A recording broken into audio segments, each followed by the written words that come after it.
उन बड़ी बातों को पहले दिखाते हैं। 7 पन्ने का है ये डॉक्यूमेंट। इसका शीर्षक है towards rule of Islam in India, यानी भारत में इस्लामिक शासन की ओर। और इसके नीचे लिखा है internal document not for circulation, यानी यह अंदरूनी दस्तावेज है, इसे सार्वजनिक नहीं करना है। इस डॉक्यूमेंट में क्या क्या लिखा हुआ है वो समझिए।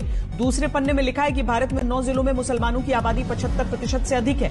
कभी भारत पर राज करने वाले मुसलमान दोयम दर्जे के नागरिक हैं। तीसरे पन्ने में लिखा है कि इनका ख्वाब है 2047 में मुस्लिम समुदाय के हाथ में भारत की सत्ता आएगी और इसके लिए इन्होंने खुद को 2047 का टारगेट दिया है।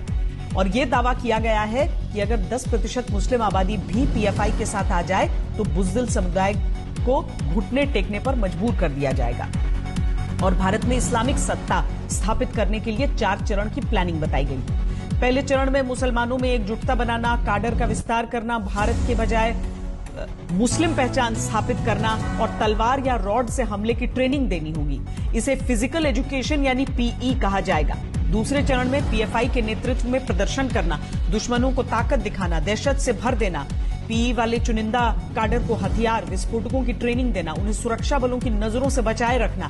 इसके साथ ही राष्ट्रीय झंडा, संविधान और अंबेडकर के नाम का इस्तेमाल करना और विदेशों से फंडिंग का इंतजाम करना होगा, ऐसा इस दस्तावेज में लिखा है। इसके बाद तीसरे चरण की बात लिखी है जिसमें दलितों के साथ मिलकर हर स्तर पर चुनाव लड़ना, आरएसएस और दलितों के बीच दूरी पैदा करना, हथियार और विस्फोटक इकट्ठा करने की बात इसमें लिखी गई है। चौथे चरण में पीएफआई मुस्लिम समुदाय का एकमात्र नेतृत्व होगा, दूसरे मुस्लिम संगठन दरकिनार कर दिए जाएंगे।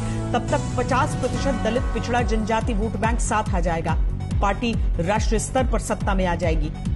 इसी सीक्रेट दस्तावेज के 6ठे पन्ने पर यह बताया गया है कि पीएफआई के काडर को हथियारों और विस्फोटकों की ट्रेनिंग कैसे दी जाएगी, कहां से ट्रेनर आएंगे, कहां हथियारों का जखीरा जमा किया जाएगा। और 7वें पन्ने पर लिखा गया है कि संघ और हिंदूवादी नेताओं के निजी जानकारियों का डेटाबेस तैयार रखा जाएगा।